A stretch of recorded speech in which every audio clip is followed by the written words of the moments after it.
Hi, my dear friends. Welcome to Learn All in One Commerce with Muralidhar Shastri. Today we are discussing the one of the unit costing chapter as regards to the 10 marks. Uh, so now the problem is as follows. The following is information relating to the 2000 radios of Messrs. Harshvardhan. Harshvardhan ಅವ್ರದ್ದು ಏನು ಕೊಟ್ಟಿದ್ದಾರಪ್ಪ ಅಂತಂದರೆ 2000 ರೇಡಿಯೋಗಳನ್ನು ತಯಾರು ಮಾಡೋಕ್ಕೆ ಎಷ್ಟು ಖರ್ಚಾಗುತ್ತೆ ಅಂತಕ್ಕಂಥ ಇನ್ಫಾರ್ಮೇಷನ್ಸ್ಗಳನ್ನು ಏನು ಮಾಡಿದ್ದಾನೆ ಪ್ರೊವೈಡನ್ನು ಮಾಡಿದ್ದಾನೆ.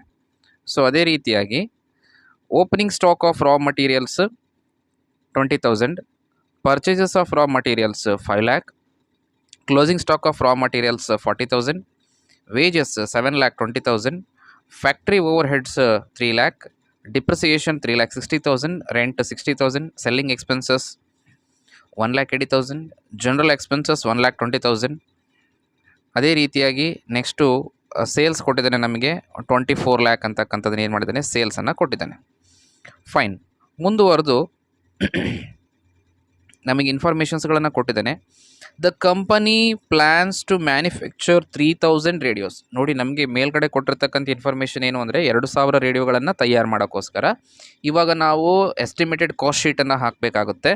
The company plans to manufacture 3,000 radios during the 2015. Prepare a statement showing the price at which the each radio should be sold as to earn the profit of 10% on sales.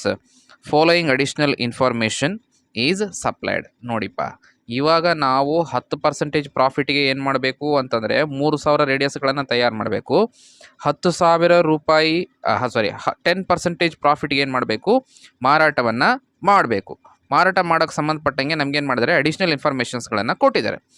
The price of material may go up by 20%. Okay. Next, wage rates may rise by 5%. Manufacturing expenses will rise in proportion to combined cost of material and wages. ನೆನ್ಪಿಟ್ಕೊಳ್ಳಿ, material and wages ಅಂತಂತ ಹೇಳಂತಂದರೆ it is the combination of a prime cost. Okay. The selling expenses per unit will remain the same. Selling expenses ಏನಾಗಿರುತ್ತೆ, same ಇರುತ್ತೆ ಅಂತ ಏನು ಮಾಡಿದ್ದಾರೆ, ಹೇಳಿದ್ದಾರೆ. Okay. Without delay we will move to the ಸೊಲ್ಯೂಷನ್ಗೆ move ಆಗೋಣ. Yes, now here is the solution part. ಇವಾಗ ಏನು ಮಾಡಬೇಕು ನಾವು ಅಂತಂತ ಹೇಳಿದ್ರಿಗಿನ ಸೊಲ್ಯೂಷನ್ಗೆ statement of cost and profit for the year 2014 ಅಂತ ಹೇಳಿ. ಓಕೆ. ಯಾಕೆ ಅಂದರೆ 2014ನಲ್ಲಿ ನಾವೇನು ಮಾಡ್ತಾ ಇದ್ದೀವಿ, 2,000 ರೇಡಿಯೋಸ್ಗಳನ್ನು ಏನು ಮಾಡ್ತಾ ಇದ್ದೀವಿ, ಪ್ರೊಡ್ಯೂಸ್ ಮಾಡಿ ಮತ್ತು ಸೋಲ್ಡ್ ಔಟ್ ಮಾಡ್ತಾ ಇದ್ದೀವಿ. ಯಾಕೆ ಅಂತ ಹೇಳಂತಂದರೆ ನಮಗೆ ಸೇಲ್ಸ್ ಬಗ್ಗೆ ಕೂಡ ಇನ್ಫಾರ್ಮೇಷನ್ಸ್ಗಳನ್ನು ಕೊಟ್ಟಿದ್ದಾನೆ ಪ್ರಾಬ್ಲಮಲ್ಲಿ ಅಂತಂದು. ಸೇಲ್ಸ್ ಬಗ್ಗೆ ನಮಗೆ ಮಾಹಿತಿಯನ್ನು ಕೊಟ್ಟಾಗ ಸೊ ನಾವು ಅದನ್ನು ಟೋಟಲಾಗಿ ಪ್ರೊಡ್ಯೂಸ್ಡ್ ಆ್ಯಂಡ್ ಸೋಲ್ಡ್ ಅಂತ ಹೇಳಿ ನಾವು ಹಾಕ್ಕೊಂಡ್ಬಿಡ್ಬೇಕು. ಸೊ ಫಾರ್ಮೆಟನ್ನು ಹಾಕ್ಕೊಳ್ಳೋಣ ನೀಟಾಗಿ. ಪರ್ಟಿಕ್ಯುಲರ್ಸ್ ಕೊಟ್ಟಿದ್ದಾನೆ, ರುಪೀಸ್ ಕೊಟ್ಟಿದ್ದಾನೆ, total cost and cost per unit ಅಂತ ಹೇಳ್ಕೊಟ್ಟಿದ್ದಾನೆ. Direct materials. ಓಕೆ. ಡೈರೆಕ್ಟ್ ಮಟೀರಿಯಲ್ಸಲ್ಲಿ ನಮಗೆ ಕೊಟ್ಟಿರ್ತಕ್ಕಂಥ ಇನ್ಫಾರ್ಮೇಷನ್ಗಳ ಪ್ರಕಾರ ಓಪನಿಂಗ್ ಸ್ಟಾಕನ್ನು ಕೊಟ್ಟಿದ್ದಾರೆ. So opening stock of raw material, ಅದೇ ರೀತಿಗೆ ಅದಕ್ಕೆ ಏನು ಆ್ಯಡ್ ಮಾಡಬೇಕು ಅಂತಂದಾಗಿನ ಪರ್ಚೇಸ್ ಆಫ್ ರಾ ಮಟೀರಿಯಲ್ಸ್ಗಳನ್ನು ಏನು ಮಾಡಬೇಕು, ನಾವು ಆ್ಯಡ್ ಮಾಡಬೇಕು. ಹೌದಾ, ಯಾವುದೇ ರೀತಿಯಾಗಿರ್ತಕ್ಕಂತಹ ಓಪನಿಂಗ್ ಸ್ಟಾಕ್ಗಳನ್ನು ಕೊಟ್ಟಿದ್ದರೆ ಅದಕ್ಕೆ ಪರ್ಚೇಸಸ್ಗಳನ್ನು ಏನು ಮಾಡಬೇಕು, ನಾವು ಕಂಪಲ್ಸರಿಯಾಗಿ ಆ್ಯಡ್ ಅಪ್ ಮಾಡಬೇಕು. ಟೋಟಲ್ ಮಾಡಿದ್ರೆ ನಮಗೆ ಎಷ್ಟು ಸಿಕ್ತು, 5,20,000 ಸಿಕ್ತು. ನೆಕ್ಸ್ಟ್, ಅದರಲ್ಲೇ ಕ್ಲೋಸಿಂಗ್ ಇತ್ತು ಅಂತ ಹೇಳಂತಂದರೆ ಕ್ಲೋಸಿಂಗನ್ನು ಕೂಡ ಏನು ಮಾಡಬೇಕು, ನಾವು ಲೆಸ್ ಮಾಡಬೇಕು. ಓಪನಿಂಗನ್ನು ಆ್ಯಡ್ ಮಾಡಬೇಕು, ಕ್ಲೋಸಿಂಗನ್ನು ಲೆಸ್ ಮಾಡಬೇಕು. ಕ್ಲೋಸಿಂಗನ್ನು ಲೆಸ್ ಮಾಡಿದ್ರೆ ಮಟೀರಿಯಲ್ ಕನ್ಸ್ಯೂಮ್ಡ್, ನಾನು ಇವಾಗ ಆಲ್ರೆಡಿ ನಿಮಗೆಲ್ಲ ಹೇಳ್ಬಿಟ್ಟಿದ್ದೇನೆ. ಮಟೀರಿಯಲ್ ಕನ್ಸ್ಯೂಮ್ಡ್ ಅಂದ್ರೆಗಿನ ಎಷ್ಟು 7,20,000 ಇದೆ ಅಲ್ಲಿ ನೋಡಿ, 7,20,000 ಇದೆ ಅಲ್ಲಿ ವ್ಯಾಲ್ಯೂ. 7,20,000 ಡಿವೈಡೆಡ್ ಬೈ 2,000 ಮಾಡಿಕೊಂಡ್ರೆ ಅಲ್ಲಿ ಹಳೆ ಲೆಕ್ಕದ ಹೇಳ್ತಾ ಇದ್ದೀನಿ, ನಮಗೆ 360 ರೂಪೀಸ್ ಸಿಕ್ತು. ಕ್ಲಿಯರ್ ಅಲ್ವಾ? ಇದು 7,20,000 ವೇಜಸ್ಗೆ ಸಂಬಂಧಪಟ್ಟಂತೆ ಹಳೆ ಲೆಕ್ಕದಲ್ಲಿ 360 ಸಿಕ್ತು. ಈ 360 ಸಿಕ್ಕಾಗ ನೆಕ್ಸ್ಟು ಇದೇ 360ಗೆ ಇವ್ರು ಎಷ್ಟು ಪರ್ಸೆಂಟೇಜ್ ಅಂತ ಹೇಳಿದರೆ, 5% ಹೇಳಿದರೆ 5 ಡಿವೈಡೆಡ್ ಬೈ 100 ಮಾಡಿದ್ರೆ ನಮಗೆ ಎಷ್ಟು ಸಿಗುತ್ತೆ, 18 ರೂಪೀಸ್ ಸಿಕ್ತು. ಸೊ ಹಾಗಿದ್ರಿಗಿನ ಟೋಟಲ್ ಮಾಡಿದ್ರೆ ಇವೆರಡನ್ನು ಟೋಟಲ್ ಮಾಡಿದ್ರೆ 378 ಸಿಕ್ತು. 378 ಇಂಟು 3,000. ಯಾಕೆ 3,000 ಅಂದರೆ 3,000 ರೇಡಿಯೋಗಳಿಗೆ ನಾವು ತಯಾರು ಮಾಡ್ತಾಯಿದ್ವಿ. Keep it in your mind. ಇದನ್ನು ನೆನ್ಪಿಟ್ಕೊಳ್ಳಿ, ದಯವಿಟ್ಟು ನೆನ್ಪಿಟ್ಕೊಂಡ್ರೆ ನಿಮಗೆ ಪ್ರಾಬ್ಲಮ್ ಈಸಿ ಆಗುತ್ತೆ. ಸೊ ಹಾಗಾದರೆ ನಮಗೇನು ಸಿಕ್ತು, ಇವಾಗ ನಮಗೆ ಏನೇನು ಆ್ಯಡ್ ಮಾಡಿದ್ವಿ ಇದರಲ್ಲಿ, ಒಂದು ಡೈರೆಕ್ಟ್ ಮಟೀರಿಯಲ್ ಆ್ಯಡ್ ಮಾಡಿದ್ವಿ, ಅದೇ ರೀತಿಯಾಗಿ ಡೈರೆಕ್ಟ್ ಲೇಬರನ್ನು ಆ್ಯಡ್ ಮಾಡಿದ್ವಿ. ನೆನ್ಪಿಟ್ಕೊಳ್ರಿ, ಡೈರೆಕ್ಟ್ ಲೇಬರ್ ಅಂದರೂ ಒಂದೇ, ಡೈರೆಕ್ಟ್ ವೇಜಸ್ ಅಂದರೂ ಕೂಡ ಒಂದೇ. ವೇಜಸ್ಗಳನ್ನು ಯಾರಿಗೆ ಕೊಡ್ತೀವಿ? ಲೇಬರ್ಗಳಿಗೆ ಕೊಡ್ತೀವಿ. ಸೊ ನಮಗೆ ಡೈರೆಕ್ಟ್ ಅದರ್ ಎಕ್ಸ್ಪೆನ್ಸಸ್ಗಳಿಲ್ಲ. So hence it will become the P C. ನಮಗೇನು ಸಿಗುತ್ತೆ? ಪಿ ಸಿ ಅಂದರೆ ಪ್ರೈಮ್ ಕಾಸ್ಟ್ ಸಿಕ್ಬಿಡುತ್ತೆ. ಪ್ರೈಮ್ ಕಾಸ್ಟ್ ಎಷ್ಟಿದೆ ಅಂತಂದರೆ 19,98,000 ಅಂತಕ್ಕಂಥದ್ದು ಸಿಗುತ್ತೆ. 19,98,000 ಡಿವೈಡೆಡ್ ಬೈ 3,000 ಮಾಡಿದರೂ ಕೂಡ ನಿಮ್ಗೇನು ಸಿಗಬೇಕು ಆನ್ಸರು?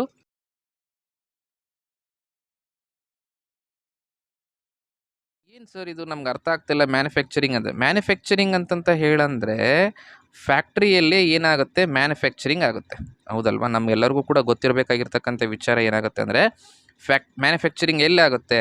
ಫ್ಯಾಕ್ಟ್ರಿಯಲ್ಲೇ ಏನಾಗುತ್ತೆ? ಮ್ಯಾನುಫ್ಯಾಕ್ಚರಿಂಗ್ ಆಗುತ್ತೆ. ಸೊ ಹೆನ್ಸ್ ಇದು ಅದಕ್ಕೆ ಸಂಬಂಧಪಟ್ಟಂಗೆ ಇವರೇನಂತ ಹೇಳಿದರೆ, ಮ್ಯಾನುಫ್ಯಾಕ್ಚರಿಂಗ್ ಎಕ್ಸ್ಪೆನ್ಸಸ್ ವಿಲ್ ರೈಸ್ 18,98,000ಗೆ ಎಷ್ಟು ಪರ್ಸೆಂಟೇಜ್ ಅಂತಂದರೆ 25% ಏನಾಗುತ್ತೆ? ಇನ್ಕ್ರೀಸ್ ಆಗುತ್ತೆ ಅಂತ ಹೇಳಿದ್ದಾರೆ. ಸೊ ಹಾಗಿದ್ರೆ ಇನ್ಕ್ರೀಸ್ ಮಾಡಿದರೆ ನಮ್ಗೆ ಎಷ್ಟು ಸಿಗುತ್ತಪ್ಪ ಅಂತ ಹೇಳಂತಂದರೆ 25% ಏನಾಗುತ್ತೆ? ಅವೆರಡರದ್ದು combination.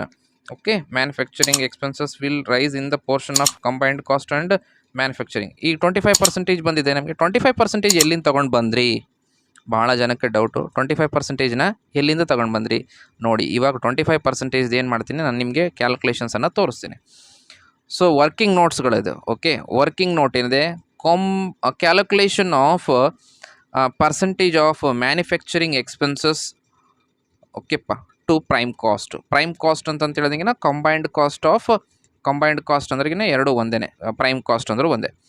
Percentage of manufacturing expenses to the prime cost ನಮ್ಗೆ ಎಷ್ಟಾಗುತ್ತೆ? ಫಸ್ಟ್ಗೆ ಏನು ಮಾಡಬೇಕು? ಪರ್ಸೆಂಟೇಜನ್ನು ಏನು ಮಾಡಬೇಕು? ನಾವು ಕ್ಯಾಲ್ಕುಲೇಟ್ ಮಾಡ್ಕೋಬೇಕು, ಎಷ್ಟು ಪರ್ಸೆಂಟೇಜ್ ಆಗುತ್ತೆ ಅಂತಕ್ಕಂಥದ್ದು. ನೋಡಿ, ಮ್ಯಾನುಫ್ಯಾಕ್ಚರಿಂಗ್ ಎಕ್ಸ್ಪೆನ್ಸಸ್ ಎಷ್ಟು ಕೊಟ್ಟಿದ್ದಾನೆ ಅಂತ ಹೇಳಂತಂದರೆ, ನಮಗೆ ಹಳೆ ಪ್ರಾಬ್ಲಮಲ್ಲಿ ಎಷ್ಟು ಕೊಟ್ಟಿದ್ದಾನೆ? 3 lakh ಕೊಟ್ಟಿದ್ದಾನೆ. ಹಳೆ ಪ್ರಾಬ್ಲಮ್ ತೊಗೋಬೇಕು. ಹಳೆ ಪ್ರಾಬ್ಲಮಲ್ಲಿ ಅದರ ಪ್ರಕಾರ ನೋಡಬೇಕು. Wage rates may be manufacturing expenses will rise in portion to combined cost of material and wages. ಈಗ ಮ್ಯಾನುಫ್ಯಾಕ್ಚರಿಂಗ್ ಎಕ್ಸ್ಪೆನ್ಸಸ್ ಅಲ್ವಾ? ಯಾಕಂದರೆ ಪ್ರಪೋರ್ಷನ್ ಯಾರು ತೊಗೋಬೇಕು? ಮ್ಯಾನುಫ್ಯಾಕ್ಚರಿಂಗ್ ಎಕ್ಸ್ಪೆನ್ಸಸ್ ತೊಗೋಬೇಕು. ಸೊ ಅಲ್ಲಿ ಮ್ಯಾನುಫ್ಯಾಕ್ಚರಿಂಗ್ ಎಕ್ಸ್ಪೆನ್ಸಸ್ ಎಷ್ಟಿದೆ? 3 lakh ಇದೆ. ಡಿವೈಡೆಡ್ ಬೈ ಎಕ್ಸ್ಪೆನ್ಸಸ್ ಇದು ಪ್ರೈಮ್ ಕಾಸ್ಟ್ ಎಷ್ಟಿದೆಪ್ಪ ಅಂತ ಹೇಳಿ ನೋಡಬೇಕು. ಪ್ರೈಮ್ ಕಾಸ್ಟ್ ಎಷ್ಟಿದೆ ನಮಗೆ ಅಂತ ಹೇಳಂತಂದರೆ ಟೋಟಲ್ ಆಗಿ ನಮ್ಗೆ ಅಲ್ಲಿ ಕ್ಯಾಲ್ಕುಲೇಟ್ ಮಾಡಿದ್ವಲ್ಲ, ಪ್ರೈಮ್ ಕಾಸ್ಟ್ ಎಷ್ಟಿದೆ ಅಂತಕ್ಕಂಥದ್ದನ್ನು ನೋಡ್ಕೊಳ್ರಿ. ಪ್ರೈಮ್ ಕಾಸ್ಟ್ ಎಷ್ಟಿದೆ ಅಂತ 3 lakh divided by 12 lakh. So percentage of manufacturing expenses to the prime cost is equals to manufacturing expenses divided by prime cost. So manufacturing expenses ಇದನ್ನು ಎಲ್ಲಿದ್ದು ತೊಗೋಬೇಕು ಅಂತ ಹೇಳಂತಂದರೆ, ಹಳೆಯ ಪ್ರಾಬ್ಲಮಲ್ಲಿ ಏನಿರುತ್ತೆ ಮ್ಯಾನುಫ್ಯಾಕ್ಚರಿಂಗ್ ಎಕ್ಸ್ಪೆನ್ಸಸ್ಸು ಅದನ್ನು ತಗೊಳ್ಬೇಕು.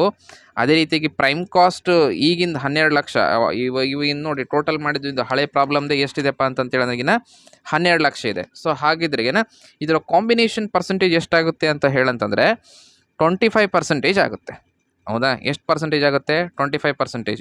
ಕಂಬೈನ್ಡ್ ಅಂತಂತೇಳಿದ್ರೆ ಅಂದರೆ ಎರಡರದು ಅಂತಂತೇಳಿದಾಗ manufacturing expenses divided by prime cost ಮಾಡಿಕೊಂಡ್ರೆ ಹಳೆದನ್ನು ತೊಗೊಂಡು ನಾವು ಲೆಕ್ಕ ಮಾಡಿದ್ರೆ 25% ಆಯಿತು. ಪ್ರಪೋರ್ಷನ್ ಎಷ್ಟಾಯ್ತು ರೀ? 25% ಆಯಿತು. ಅದೇ 25%ನ್ನು ನಾವೇನು ಮಾಡಿದ್ವಪ್ಪ ಅಂತಂತ ಹೇಳಂತಂದರೆ ಫ್ಯಾಕ್ಟ್ರಿ ಓವರ್ ಹೆಡ್ಗೆ ತೊಗೊಂಡು ಬಂದ್ವಿ. ನೋಡಿರಿ, ಅದೇ ಪ್ರಪೋರ್ಷನ್ನ ಏನು ಮಾಡಿದ್ವಿ ನಾವು ಅಂತಂದರೆ ಫ್ಯಾಕ್ಟ್ರಿ ಓವರ್ ಹೆಡ್ಗೆ ಆ 25%ನ್ನು ಏನು ಮಾಡಿದ್ವಿ ನಾವು ತೊಗೊಂಡ್ಬಂದ್ವಿ. 25% ಲೆಕ್ಕ ಮಾಡಿದ್ರೆ ನಮ್ಗೆ ಎಷ್ಟು ಸಿಗುತ್ತೆ ಅಂತಂದರೆ 4,99,500 ಸಿಗುತ್ತೆ. ಅದೇ ರೀತಿಯಾಗಿ ಸಿ ಪಿ ಯು ಎಷ್ಟು ಸಿಗುತ್ತೆ ಅಂತಂದರೆ 166.5 ಅಂತಕ್ಕಂಥದ್ದು ಸಿಗುತ್ತೆ. ನೆಕ್ಸ್ಟ್ ನಮಗೆ ಬರ್ತಕ್ಕಂಥದ್ದು ಟೋಟಲ್ ಮಾಡ್ಕೊಂಬಿಟ್ರೆಗಿನ ಮೇಲ್ಗಡೆ ಇರ್ತಕ್ಕಂಥ ಇನ್ಫಾರ್ಮೇಷನ್ಸ್ಗಳನ್ನು ಎಲ್ಲದನ್ನು. ಸೊ ಮೇಲ್ಗಡೆ ಇರ್ತಕ್ಕಂಥ 19,98,000 ಪ್ಲಸ್ 4,99,500 ಟೋಟಲ್ ಮಾಡಿದ್ರೆ ವರ್ಕ್ಸ್ ಕಾಸ್ಟ್ ಅಂತಕ್ಕಂಥದ್ದು 24,97,500. ಅಮೌಂಟ್ಸ್ಗಳು ಸ್ವಲ್ಪ ಹೆವಿ ಇರ್ತವೆ, ಬಿ ಕಾಷಿಯಸ್. ಓಕೆ, ಸೊ ಇವೆರಡನ್ನು ಟೋಟಲ್ ಮಾಡ್ಕೊಂಡಾಗ ನಮಗೆ 832.5 ಅಂತಕ್ಕಂಥದ್ದು ಏನಾಗುತ್ತೆ? ಸಿ ಪಿ ಯು ಸಿಗುತ್ತೆ, ಕಾಸ್ಟ್ ಪರ್ ಯೂನಿಟ್ ಅಂತಕ್ಕಂಥದ್ದು. ನೆಕ್ಸ್ಟು ಅಡ್ಮಿನ್ ಹೇಳಕ್ಕೆ ಹೋಗಿಲ್ಲ, ಮಾಹಿತಿಯನ್ನು ಏನೂ ಕೊಡೋಕೆ ಹೋಗಿಲ್ಲ.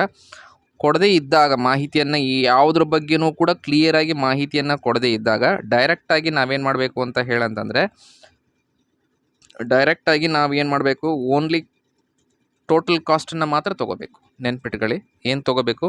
ಟೋಟಲ್ ಕಾಸ್ಟನ್ನು ಮಾತ್ರ ಏನು ಮಾಡಬೇಕು? ತೊಗೋಬೇಕು. ಯಾಕಂದರೆ ನಮಗೆ ಪ್ರಾಬ್ಲಮಲ್ಲಿ ಅಡ್ಮಿನಿಸ್ಟ್ರೇಟಿವ್ ಓವರ್ ಹೆಡ್ಸ್ಗಳ ಬಗ್ಗೆ ಒಟ್ಟ ಮಾಹಿತಿಯನ್ನು ಕೊಟ್ಟಿಲ್ಲ.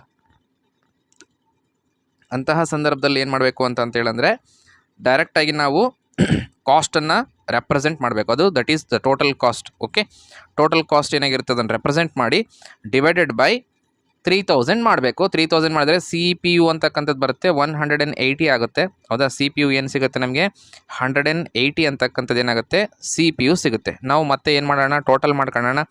37,500 ಸಿಗುತ್ತೆ. ಈ ಕಡೆಗೆ 1,012.5 ಅಂತಕ್ಕಂಥದ್ದು CPU ಸಿಗುತ್ತೆ. Next selling and distribution over head. Selling and distribution over head will remain same ಅಂತ ಹೇಳಿಬಿಟ್ಟಿದ್ದೇನೆ. ರಿಮೇನ್ ಸೇಮ್ ಅಂತ ಹೇಳಿದಂಗೆ ನಾವು ಕಾಸ್ಟ್ ತೊಗೋಬೇಕು ಯಾವಾಗಲೂ ಕೂಡ CPU. ಓಕೆ, CPU ತೊಗೊಂಡಾಗ ನಮ್ಗೆ ಎಷ್ಟು ಸಿಗುತ್ತೆ 90 ಅಂತಕ್ಕಂಥದ್ದು CPU ಇದೆ. 90 ಇಂಟು 3000 ಮಾಡಿದ್ರೆ 9×3=27. ಓಕೆ, 2,70,000 ಆಯಿತು. ಅದನ್ನು ಏನು ಮಾಡಿದ್ವಿ, ಟೋಟಲ್ ಮಾಡ್ಕೊಂಡ್ವಿ. ನೋಡಿ ಮತ್ತೆ ಇವಾಗ ಏನಂತ ಹೇಳಿದ್ದೇನೆಪ್ಪ ಅಂತಂದರೆ 10% ಏನು ಬೇಕು, ಪ್ರಾಫಿಟ್ ಬೇಕಂತ ಹೇಳಿದ್ದಾನೆ. ಹೌದಾ, 10% ಪ್ರಾಫಿಟ್ ಬೇಕಂತ ಹೇಳಿದ್ದೇನೆ. ಆದರೆ ನಮಗೆ ಸೇಲ್ಸ್ ಎಷ್ಟಾಗುತ್ತೆ ಅಂತ ಹೇಳಿದ್ದಿಲ್ಲ. ಹೌದಾ, ಸೇಲ್ಸ್ ಎಷ್ಟಾಗುತ್ತೆ ಅಂತ ಹೇಳಿದ್ದಿಲ್ಲ. ಸೊ ಹಾಗಿದ್ರಿಗಿನ ಕಾಸ್ಟ್ ಆಫ್ ಸೇಲ್ಸ್ ಇದೇ ಇರ್ತದೆ. ಕಾಸ್ಟ್ ಆಫ್ ಸೇಲ್ಸ್ ಇದೆ ನೋಡಿ 33,07,500 ಏನಿದೆ cost of sales. Cost of ಸೇಲ್ಸ್ಗೆ ನಾವು ಪ್ರಾಫಿಟನ್ನು 10% ಆ್ಯಡ್ ಅಪ್ ಆನ್ ಮಾಡ್ಕೊಂಡಾಗ ನಮಗೆ ಎಷ್ಟು ಸಿಗುತ್ತೆ ಪ್ರಾಫಿಟು ಅಂತಂತ ಹೇಳಿದ್ರೆ 3,67,500 ಅಂತಕ್ಕಂಥದ್ದು ಏನಾಗುತ್ತೆ ನಮಗೆ ಪ್ರಾಫಿಟ್ ಅಂತಕ್ಕಂಥದ್ದು ಎಷ್ಟಾಗುತ್ತೆ ಸಿಗುತ್ತೆ ಅಂತಕ್ಕಂಥದ್ದು. ಸೊ ಹಾಗಿದ್ರೆ ಇದನ್ನು CPU ಮಾಡ್ಕೊಂಡಾಗ ನಮಗೆ ಡಿವೈಡೆಡ್ ಬೈ 3000 ಮಾಡ್ಕೊಂಡ್ವಿ ನಾವು ಅಂತಂದರೆ ಸೊ ಅದಕ್ಕೆ ನಮಗೆ ಎಷ್ಟು ಸಿಗುತ್ತೆ 1,225 ರುಪೀಸ್ ನಮಗೇನಾಗುತ್ತೆ CPU ಸಿಗುತ್ತೆ. ಸೊ ಇವಾಗ ನಮಗೆ ಲಾಸ್ಟಿಗೆ ಸಿಗಬೇಕಾಗಿರ್ತಕ್ಕಂಥದ್ದು ಏನಪ್ಪ ಅಂತಂತೇಳಂತಂದ್ರಿಗಿನ this is become the balancing figure. Balancing figure ಏನಾಗಿರುತ್ತೆ ಸೇಲ್ಸ್ ಆಗಿರುತ್ತೆ. ಇವೆರಡನ್ನು ಆ್ಯಡ್ ಅಪ್ ಆನ್ ಮಾಡ್ಕೊಂಡಾಗ ನಮಗೆ ಬ್ಯಾಲೆನ್ಸಿಂಗ್ ಫಿಗರ್ ಸಿಕ್ಬಿಡುತ್ತೆ. ಹೌದಾ, ನಮಗೆ ಎರಡನ್ನೂ ಕೂಡ, ಯಾಕಂತಂದರೆ ಈ ಪ್ರಾಬ್ಲಮಲ್ಲಿ ನಮಗೆ ಸೇಲ್ಸ್ ಕೊಟ್ಟಿಲ್ಲ, ಇವೆರಡನ್ನು ಆ್ಯಡ್ ಅಪ್ ಆನ್ ಮಾಡ್ಕೊಂಡಾಗ ಏನಾಗುತ್ತೆ ಬ್ಯಾಲೆನ್ಸಿಂಗ್ ಫಿಗರ್ ಅಂತಕ್ಕಂಥದ್ದು ಸಿಕ್ಬಿಡುತ್ತೆ. ಸೊ ಇದಿಷ್ಟು ಏನಾಗಿರುತ್ತೆ ಪ್ರಾಬ್ಲಮ್ ಆಗಿರುತ್ತೆ ಅಂತಕ್ಕಂಥದ್ದು. ಪ್ರತಿಯೊಂದನ್ನು ಕೂಡ ನಾನು ಯಾವುದನ್ನು ಬಿಡಲಾರದೆ ಎಕ್ಸ್ಪ್ಲೇನ್ ಮಾಡಿದ್ದೀನಿ. ಸೊ ಇಷ್ಟ ಆದರೆ ಲೈಕ್ ಮಾಡಿ, ಶೇರ್ ಮಾಡಿ. Thank you and all.